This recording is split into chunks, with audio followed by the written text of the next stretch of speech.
What's up, family? Welcome to Positive Power XXI, J. Royce Films. I'm Jerry Royce Live, and you're watching The Red Room with Shay Samuels, right here on Music Vision Television. That's right, MVTV-21.com. It's going to be awesome, y'all. So please share this file. It's going to be awesome. You know what's going to be? It's going to be lit.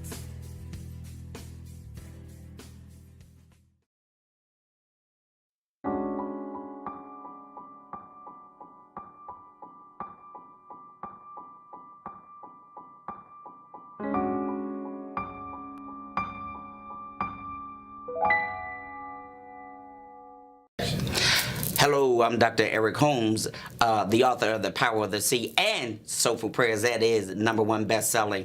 And I am in The Red Room with Shay.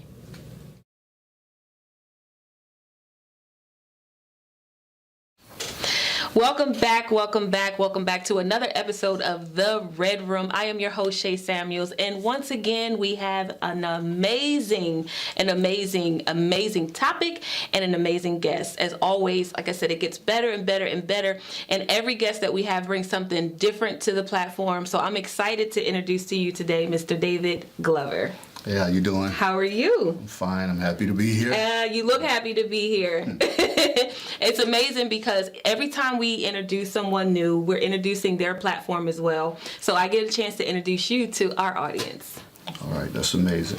Like she said, I'm David Glover. I also have an alias, the Controversial Counselor. I'm originally from Niagara Falls, New York.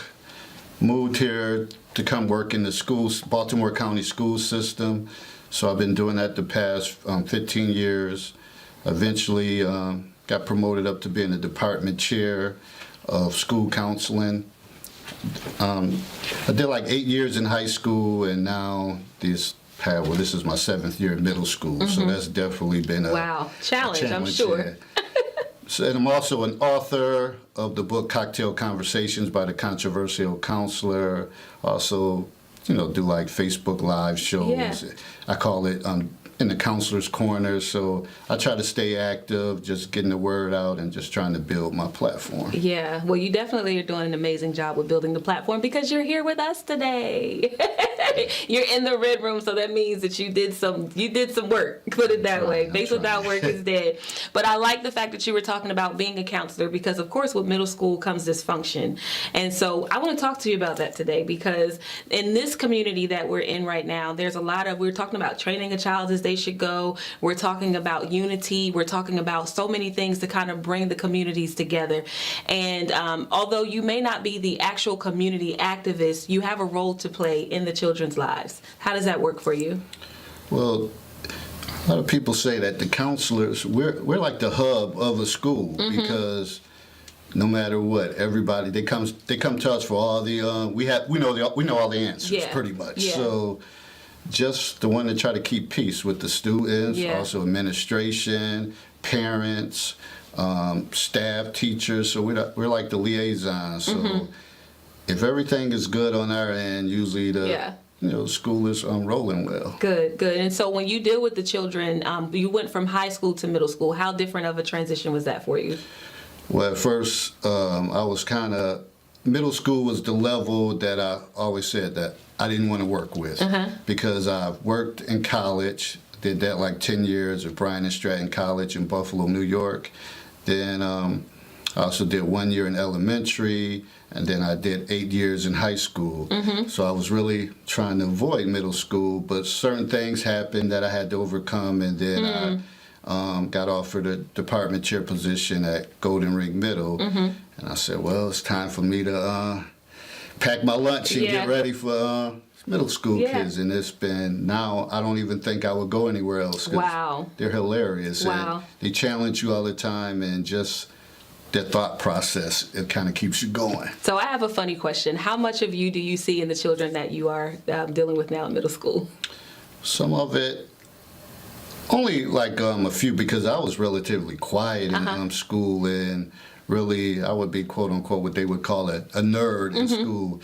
And even some of my like mothers, her friends, their kids, they would say, "Oh, David's a nerd in school. He doesn't talk or do anything," because I was into my books. Now, when I got out in the community, that probably was a different story. When I got with my friends, we would do little things, but in school, it was like I was a whole different person. Right. So how do you encourage the kids in school when they are, being in school, like you said, is one thing, but being in the community is a whole nother thing. And so with the kids not having parents, kids being teased, bullied, there's bullying, a lot of bullying. Kids are dying at school now, being killed at school now because of bullying. So how much of an impact are you having in their lives right now as it pertains to that level of dysfunction? Well, it's on a daily basis, and usually a lot of their problems are stuff that happens in the community, and they bring it into school via social media. Yeah. And I always can't understand, like, okay, you're 11, 12, 13, why do y'all even have these accounts? And you talk to the parents, but somehow they still end up with them. They're addicted, they're hooked, and they won't put the phones down, and they feel like they got to be a part of something, or they feel like they're missing something. So you constantly hear them going back and forth on social media, and it creates a lot of havoc. Yeah. That's the downfall too, because there's so many opportunities for them to get a hold of different things. Whereas before, I don't want to say like in your time, but I'm going to say back in your time, there was none of that. No, not at all. So you didn't have to worry about that. And I tell them stories about that all the time, and they, those kind of stories, I guess they hear them so often from teachers, but so they kind of tune that message out, and they probably hear from their parents as well, and I don't think they can handle social media and everything that's out there. Yeah. So it kind of always leads them into trouble. There's so much out there. I talk about my daughters a lot because I experience a lot through them. In fact, my oldest daughter was the one that actually kind of changed my perspective on this generational gap. I realized that we both were speaking the same language at one point, but it sounded so foreign when we were talking, because she would be talking on one level and I would talk on another. And then it would kind of like one day we just stopped and we listened to one another, and we realized we're saying the same thing. We're saying it from different perspectives, but we are saying the same thing. And my daughter has this thing with generational bondage. There are things that we have been raised on that we've never let go. We take on things from our grandparents and then from our moms, and we never know why we do the things that we do. So from your perspective, I do want to go back for a second though, because you said you didn't even want to do middle school. But it's so like God to actually put you in a place where you're not going to be comfortable, only for you to find out that's where you belong. Yeah, and I guess that's one of the things, you got to be uncomfortable to grow. So that was the challenge that I needed. And now that's what they say the truest form of counseling, because they're at that funny age. Yeah. Some of them, they still want to be babies like they're in elementary, but then some of them are doing way too much for middle school kids, and they want to be older. And I always kind of tell them, like, stay a kid. Y'all rushing into stuff. You really don't want all the issues that adults have. Like, have fun with this, but they're so anxious to be older, and they really don't know what they're going to be faced with. I mean that the reality of it is that we were the same way too. There are times where I realized that, and I had to be older because I had kids at 16 and 17 years old. But I always used to tell my mom, when I get out this house, I would tell her like, when I get out this house, or she would say, I actually moved out because my mom would say, when you're a certain age, you get your own place. And she said it so much that I actually got my own place. And I was 17 years old when I did that. So I was a lot mature for my age. But these kids now, they have to be the moms and the dads in the house. They have younger sisters that they have to raise because mom is either working, and it doesn't always have to be a bad thing. It doesn't have to always be mom's on drugs or dad is an alcoholic or he's on the streets. It could be that mom is a single mother and she's working 2 or 3 jobs to make ends meet. The kid has to come home from school and feed the younger brother or the younger sister to make, to make their, and that they take on a lot more. Yeah, and that's true, and they might not have as much support as we did. I mean, I was just fortunate that we lived right next door to my grandmother. And she was kind of like one of those community police on the porch, and kind of could see and monitor everything. I had the pleasure too. And that was God sent right there, because without her, I don't know, because my father left us.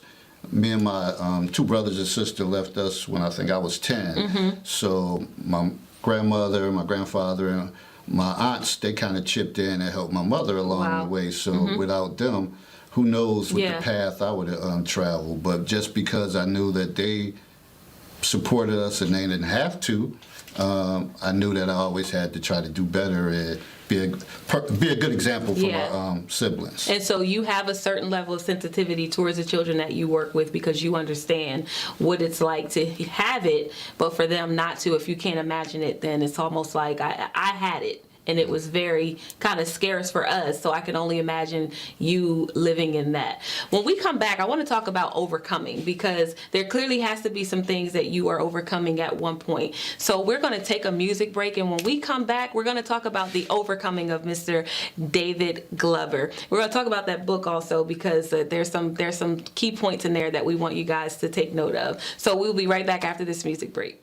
I'll praise your name, your blood it covers me. I live to worship you, your name it is so sweet.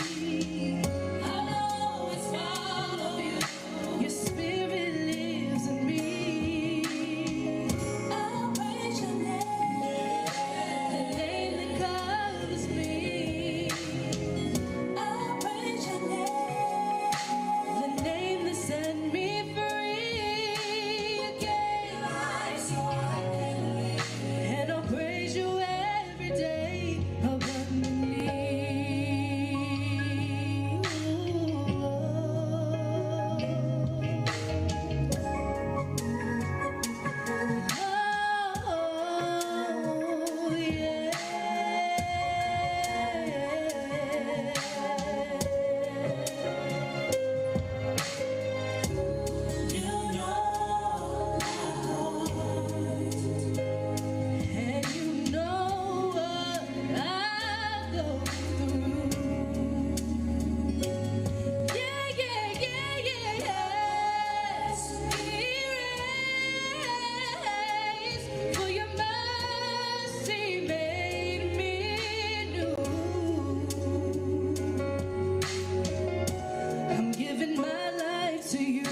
Welcome back to the Red Room. I am your host, Shay Samuels, and we are with Mr. David Glover.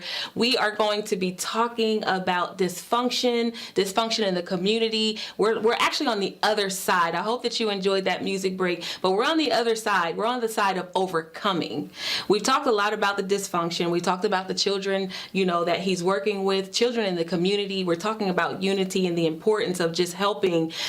You had the privilege of having your grandmother and your aunt and others helping your mom as you grew older, and not having a father in the home. And we know that there are a lot of children right now who are growing up either without the mother or without the father. I have a nephew who's being raised by my grandmother, and there's a lot of people who are being raised by the grandmothers. I send out a lot of prayers to the grandmothers. Why? Because they're having to raise children in a generation that they themselves are not aware of. Mm-hmm. Yeah, and I think that's tough, especially in this generation, because I see it more often that the grandmother is the guardian, and they're older, and just like I said, the social media piece and things like that they don't clearly understand. And these kids are smart; they just take advantage, and then the way some of them may speak to their grandmother. So a lot of times I have to get on the kids right in front of their grandmother, like, listen, who are you talking to like that? And kind of put them in their place. Because, then once the grandmother leave, I kind of tell them, how fortunate you is to have someone that's stepping up, and that's the way you're treating her. So they usually respond to it, at least for that moment. For that moment, and then you have to keep talking to them again and again and again and again. My daughter's 24 years old, and honestly, I go through so much with her. But like I said, she's the one that's teaching me about the overcoming. There's a lot that I had to learn from her, but I had to listen. I think as adults, a part of the dysfunction that the kids are experiencing, a lot of it is because we're not listening. We know what we know because we've encountered certain things. We've experienced our own lives, our own obstacles, and we put that on them, and they don't feel like we understand them. Our generations are so far apart. I remember in my generation, stonewashed jeans coming out. My mom was still trying to put bell bottoms on me. I wanted the stonewashed jeans, but she kept saying, this is the style. And unfortunately, that wasn't the style then. It came back eventually. You see kids wearing bell bottoms now. But we're at this point now where we're kind of at the kids' mercy. Why? Because they have the answers. We're just not listening. Yeah. And if they can, with the internet and social media, they have means to find the answer where we didn't have it. And I would go to my grandmother's house and look in the encyclopedia, but that was boring. But they have it right there in their hands. So I always tell them, y'all have a lot of knowledge right in front of you. But at the same time, sometimes I think they have too much in front of them that they don't always do a good job with. But let's talk about that, though, because even with the knowledge that they do have, and we understand that there's so much knowledge out there, that would challenge us as adults to actually go out and get the same knowledge. Think about basketball. If you have a basketball team, the opponent on the other side, you're going to study your opponent. Boxing, you study your opponent. Football, you study the opponent. And so if the children are out there and we know they have that much information, why aren't we going out to seek the same level of information? I know for me, I used to listen to rap not because I liked it, but because I wanted to hear what my children were listening to. There were actions behind the music that actually helped me understand why they were acting the way they were acting. And it's funny that you say rap, because I remember going to a conference in New Orleans years ago, and this one speaker said, if you don't know hip hop, if you don't understand hip hop, you will not have no relationship with children at this point. And it was so true, because just listening to their slang, their lingo, if you don't. And a lot of times there's some teachers come up, well, they said this, I don't know what that means. And I kind of just chuckle, and you have to explain, this is what they're saying. And then even sometimes the kids are explaining to teachers and stuff like what they mean by something. So you got to be informed, and you can't kind of tune it out and say, well, that's our generation. We did something differently. You can't do that. They're here, and Yeah. we gotta deal with it. You gotta adjust. And then what we put on them is the title or the stigma of the lost generation. And they're not really lost. If anything, if you really paid attention to how smart they are, the knowledge that they have with social media, for a lot of our businesses, they can help overcome some of the challenges that we have with marketing and promoting. So instead of allowing them to just be on social media to play games or to whatever, we can teach them business opportunities, how to market, how to advertise, and that's how you build the relationship. Ultimately, that's how you build relationships. And so I'm going to challenge parents out there. I don't care who you are, grandmother, teachers.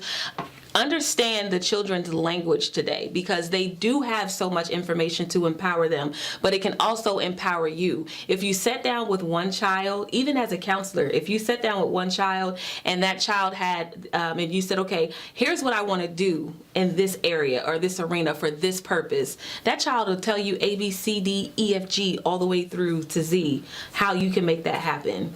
Well, that's true. There's times that I might struggle with technology, and if I have a kid, and they, they kind of like, get out the way, Mr. Glover. This is what you need to do. You're missing this chord, and this is the reason why it's not working. Yeah. And I'm sitting there amazed, and I'm like, what if you just use that energy just how you showed me in classroom? And then they may say something, well, that's boring, but this is stuff I like. Yeah. But then I have to try to put all the pieces together and tell them how this is going to help them be well-rounded. Yeah. So it's always teachable moments. Yeah.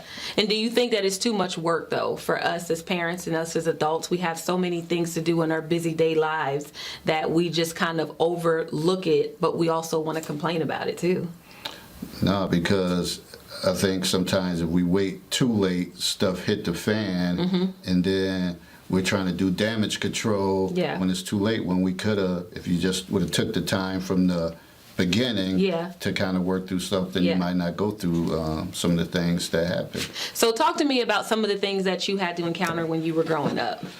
Well, when I was growing up, like I said, my father, he was in my life until I was about 10, but he suffered from drug and alcohol abuse. So, and he was kind of abusive towards me because I was the first child, and he felt like my mother used to baby me because at the time I was the only child. So he used to always, when he'd be under the influence, he would come in and I would get a lot of the backlash. Wow. So it kind of taught me resilience. And at one point, as much as, sons want their father to be around, when he ended up leaving, I was kind of like, it's good. I can breathe now, and I don't have to worry about him coming in, being under the influence and kind of taking the stuff out on me. Yeah. And that was because of the vicious cycle, because his father didn't really claim him. Wow. So, that was tough. And then when I was younger, I was also sexually molested by a neighbor. So I had to overcome that.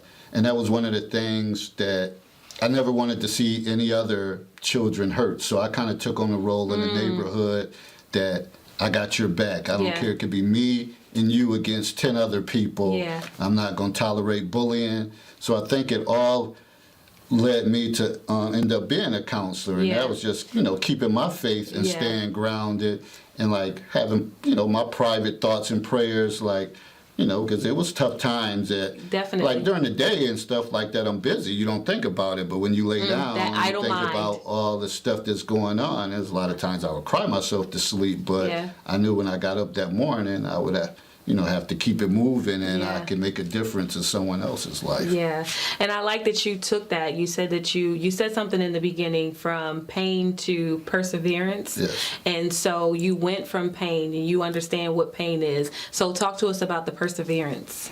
Perseverance was for me just overcoming and looking at my skill set to know, like, okay, I think I'm good with problem solving. It seems like I'm always the calm to other people's storm. Yeah. And I really, because at first I wanted to get into marketing and be a businessman, but then after talking to one of my kind of mentors in college, he said, well, looking at your courses, your skills is more toward like humanities and like social work and stuff like that.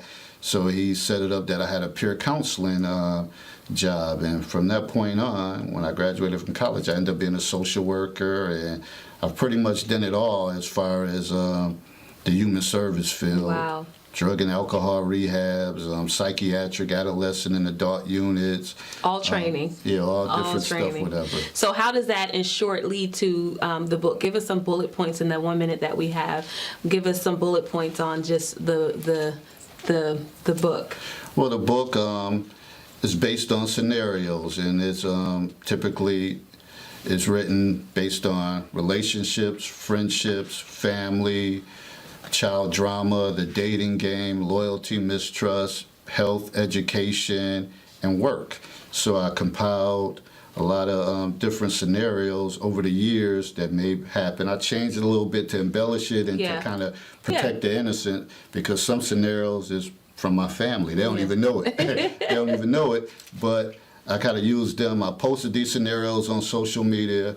I got a good response. People started inboxing me like, hey, when are you posting the next scenario? So it started becoming an everyday thing. Then people started sending me scenarios to post, and I kind of took that platform and made it into a book. So I wanted it to be something that we could have open discussion, because I feel like it's a lost art. People with the phone, cell phone, texting and stuff like that, I thought it would be able to open up dialogue and have people communicating, which is important. Oh, that's good. That's good. Well, Mr. David Glover, it's been a pleasure for me to have you on the show today. I've learned so much, and I want people to understand the importance of dysfunction, but overcoming pain to perseverance. All right, until the next episode, we want to thank you guys for tuning in again today. Meet up with Mr. David Glover and get his book, and make sure that you guys support his vision. Until next time, we will see you again. I'm Shay Samuels, and this is The Red Room.